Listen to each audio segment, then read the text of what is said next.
I've got a couple announcements to make. It's a big one, and it's not a fun one, but I have chosen to cheer for a different team again. I found that while trying to cheer for the Utah Hockey Club, even with it being the same players for the most part, and the same management, the ownership being different, and the fan bases being different, didn't really it didn't contribute much to my decision at all. The fans of Utah, for the most part, there are obviously in any fan base a few outliers, but for the most part, I thought that Utah fans were amazing. I think that the ownership has something special going on.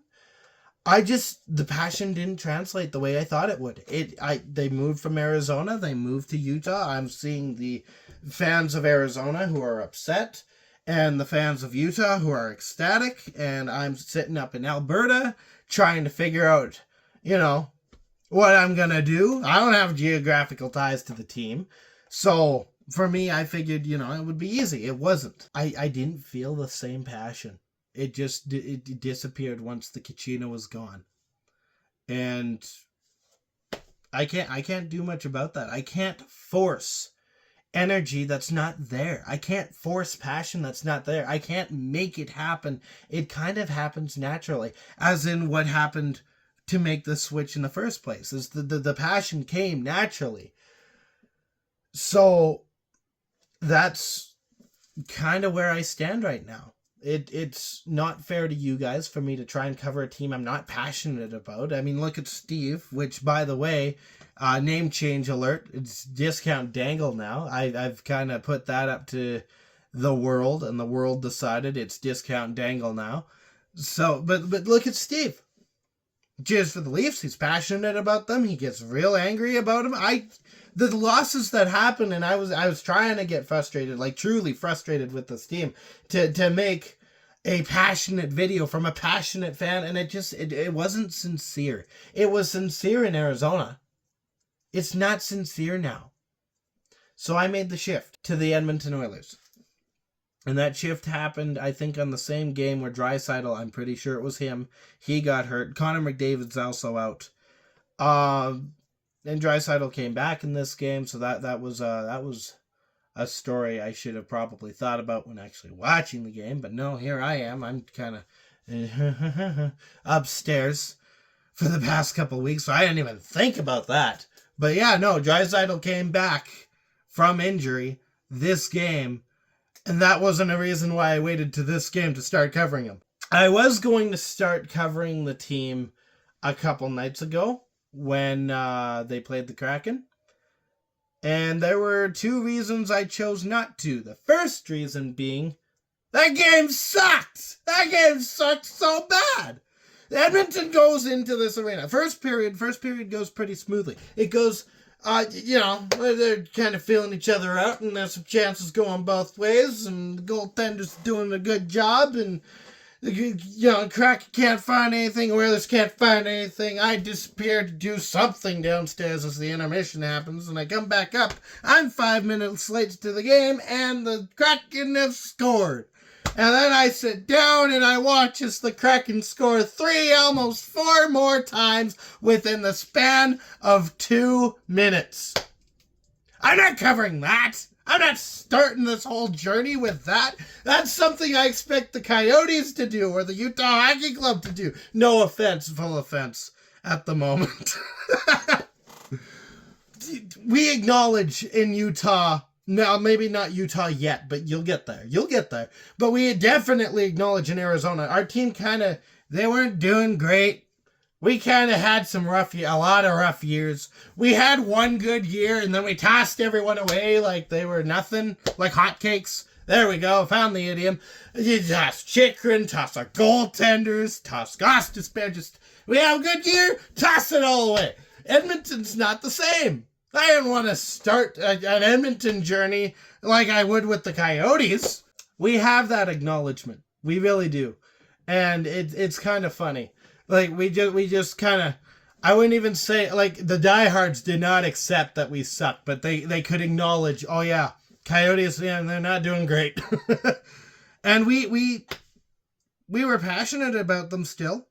We loved when we would play the Maple Leafs and we would kick their ass. And now the Sharks seem to be taking up that mantle for them, so, you know. But the other reason I chose to wait for this game is because when I was looking up the game, and of course I used the Edmonton Oilers in the URL for the browser to look for this game, I was trying to find who scored the first 2 goals for the Kraken so I could talk about it and I could watch some replays of it and I could actually, you know, do my job. But then I saw that the next game, the game that happened tonight, was going to be the Battle of Alberta. And the Battle of Alberta is a very passionate rivalry. It's probably one of the most passionate, I think, within the NHL. When it comes to interprovincial or interstate, like you can't rival Montreal and Boston or Toronto and Boston or really anyone in Boston. But when it comes to interprovincial, interstate, there's nothing that really comes close. And the reason for that, I think, is because the two cities are so drastically different. You've got the white collar business suits and ties and luxury everything down in Calgary, but to the north you've got the blue collar, the tradesmen, the oil field workers. It's the grunge sort of work where you got to get down and dirty, and that culture very much turns into just a natural rivalry. They don't get along. And that rivalry transcends the NHL. It goes to the CFL between the Elks and the Stampeders. It used to be in lacrosse when it was the Rush versus the Roughnecks before the Rush went to Saskatchewan. Politically, there's definitely a rivalry there. Not to out the two cities for what they are, but quite frankly, this is the case. The Calgary is conservative. Edmonton tends to lean more liberal. There's just this natural cultural division between these two cities. So it was a perfect game for me to start talking about this team. I grew up an Oilers fan. I used to live in Edmonton. There was 1 year where I lived in Edmonton and I went to a lot of Oilers games in that time. This was 2011, 2012. So the year that the Coyotes, the team I would end up cheering for, actually did something. I'm going to be dissing on the Coyotes until they come back. I just want to let you guys know. It's kind of that, you know, beat up your sibling, but no one else is allowed to touch him. It's that kind of thing. But that said, Oilers win 3-2 against the Calgary Flames in the Battle of Alberta in overtime. I got to find a different way to say that because that sounds like so many announcers. I don't even know who to credit as far as that's concerned. But anyway, hey, we're going to talk about this game, and it's going to feel really weird. But we have to be serious for a tiny bit here, just at the start of this game, because there was an incident that occurred, as far as I understand it. Now, I could be wrong. I am not a news source. I'm not a credible news source at the very least. I look at a game, I translate it, I put it on camera. But from what I understand, a fan needed medical assistance. They collapsed on the stairs. They needed to be rushed to the hospital. And because of the NHL's rule, there's an NHL clause somewhere. I'd have to find it. Games cannot resume until there is an ambulance on standby. So they were actually waiting for an ambulance, and I believe there were 2 dispatched in case something else happened. They wouldn't have to put too much delay if something were to happen again. They had to wait for those 2 ambulances to come to the arena before they could start again. And I just want to say to the individual who got hurt, as well as for the family, I hope the individual is okay. And I pray that their recovery is swift. Getting back to the game, it was like a 10-15 minute delay, I think. We get back into the game, and unfortunately, Calgary is the first to make some noise on the scoreboard. Kadri's coming up on the right side. He takes a shot. I think this was intentional, by the way. I want to make this very clear. It looked like Kadri knew what he was doing when he banked that puck off of the pads of Pickard. And it bounced almost perfectly onto Sharangovich's stick. and Pickard had a split second. It was not enough time to readjust so that he could stop the shot from Sharangovich. And the defense was trying to, they were flying to get back. They weren't there in time. And the puck goes into the back of the net off of Sharangovich's stick. And I don't think there's really anyone to blame on this goal. Kadri knew what he was doing. He knew where he was going with it. He wanted an intentional rebound. And he got it, and it worked. So I don't want to hear anything about the defense or the goaltending in this game, because as far as that's concerned, well, the defense, there were a couple slips. I'm going to break this down real quick now. There is a similarity I have seen between the Utah Hockey Club / Arizona Coyotes and the Edmonton Oilers, and that is the defensive breakdowns are traumatic. There were, I think, 3 breaks in a row where the Flames almost got some breakaway chances.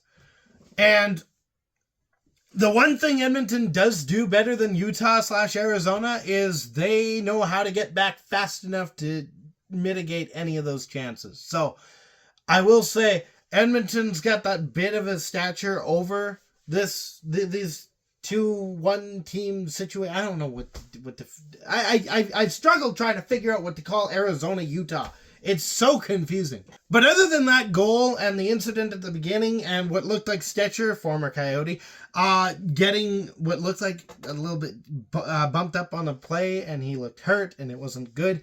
There was some back and forth play. You got some Battle of Alberta stuff going, some shoves, some things happening, but it wasn't overly, I don't know, there weren't a lot of great chances. And as such, this is going to sound hilarious to those who know. I thought Edmonton, like the building, was quiet to start this game. And that to me, being that I used to be like within the Edmonton market in terms of like my fandom, I cheered for the Oilers when I was younger. I cheer for the Oilers in the playoffs because my team never makes the playoffs. They're loud. They're always loud. And in the Battle of Alberta, it is especially loud between the beef and the stands, and it was quiet. I don't know what was up with that, but it was quiet. And it translated, I think, from the play that was happening on the ice to the stands. But that first period was dead silent. But we move on to the second period, and Pickard has to make a really dangerous save really early. Klapka's in the crease area, right in front of Pickard, and the puck is being pinned up against the boards right behind Pickard. And somewhere along the scrum, the puck spits out. And it goes directly to the tape of Klapka, who wastes no time. He flicks it at the net, and it should, by all accounts, be a surefire goal, except it's not. Pickard finds a way to drop the pads down enough that he got all of that shot and deflected it away. There was no goal. Until Draisaitl gives the puck to Nurse, who finds Arvidsson. Nurse is on the right side streaking in. Arvidsson's on the left side streaking in. They're coming towards the net. Nurse spots Arvidsson on the left side, and he passes the puck through the slot, through just above the crease. It finds Arvidsson, and just the same as the Flames goal, there was no time for Wolf to readjust, and the puck goes into the back of the net. And that ties the game 1-1. And late into the period, there's a breakaway. Farabee is streaking down the middle, staring Pickard down, and he goes to take a shot. Pickard has it. Pickard deflects it away, and then he ends up picking up the puck. There was just a lot of confusion in front because I'm not watching the puck at this point. I'm watching what the players are going to do because here come the Flames, and they run into Pickard a little bit. Now, the broadcast mentioned this. I had seen it when I watched the Edmonton-Dallas game. I saw just how ferocious the Oilers were whenever someone from the Stars touched the goalie. So I kind of expected, as soon as I saw Pickard move a little bit, someone was going to do something, and it ended up being Corey Perry, who broke away from a linesman, cut back behind him, and charged into where there was this big scrum happening, And it went from big pile up to, I don't know if I call it much of a fight per se, but there was definitely some malicious intent and like some violent intent with what Perry did with, I want to say it was Backlund, but I'm pretty sure that's wrong. And then the period ends, and the broadcasters as well as the rinkside analyst in Louis DeBrusque, they were chatting back and forth, and they're talking about the storyline of the game so far, and they're talking between themselves about what we could expect in the third period based on what had just happened, and we're talking about the history of the Battle of Alberta, and the entire time, because DeBrusque is not muting his mic, all you hear is the two teams bickering at each other.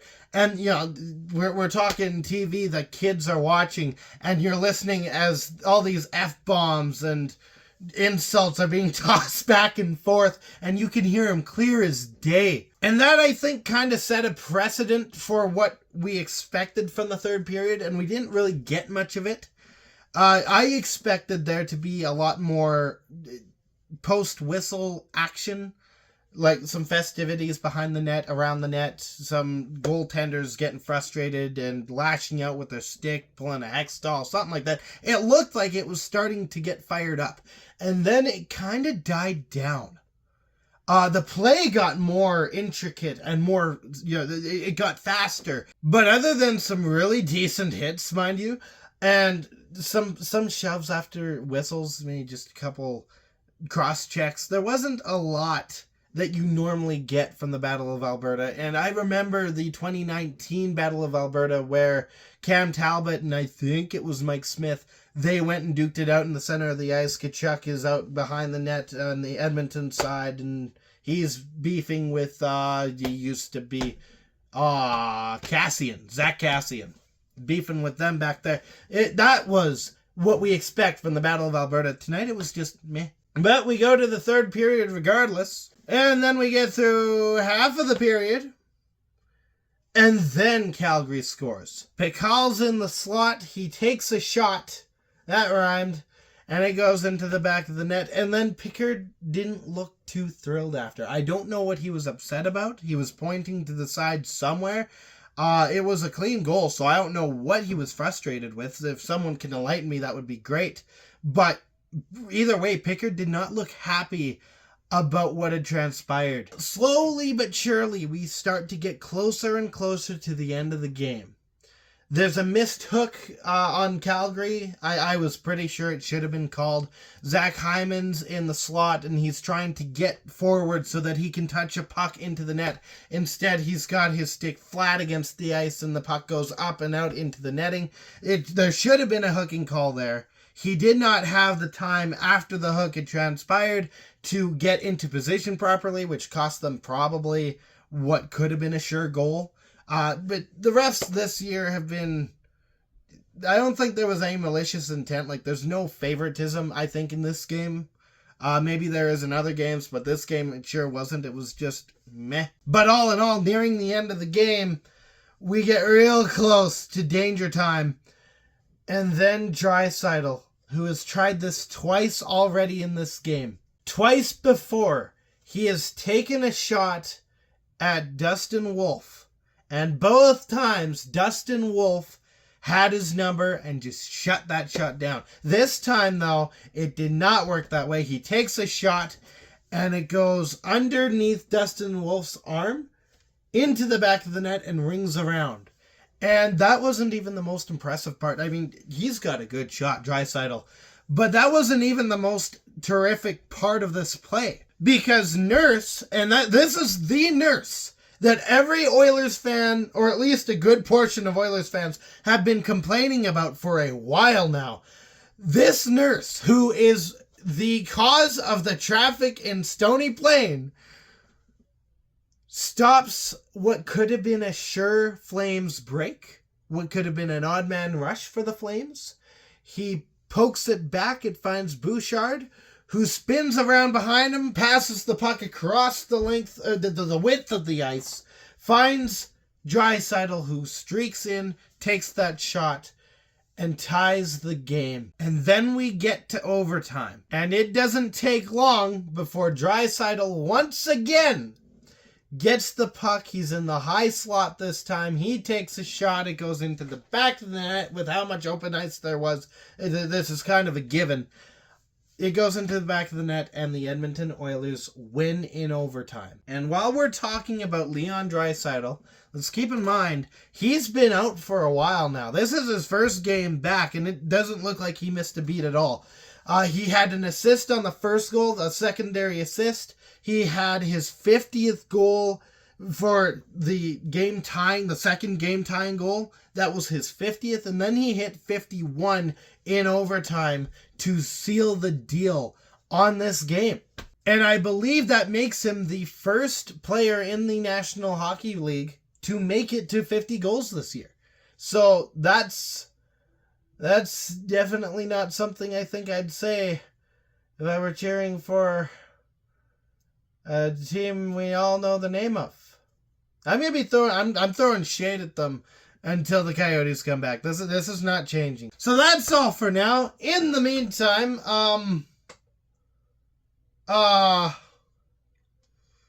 we're gonna have to work.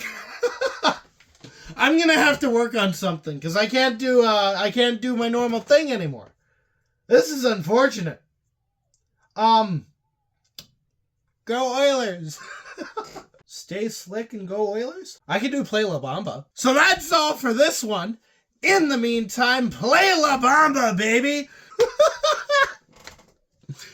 We're doing that. That's a perfect one. I like that. That's good. That's good. That's good. If you liked what you saw, you can hit the like button. If you didn't like what you saw, you can hit the dislike button. I'm expecting a few of those on this video, to be honest with you. So, it's fine. Hit the subscribe button on your way out if you want to see more of me talking about my childhood team. Share this with your friends. And as always, with a new team now, I'll be back.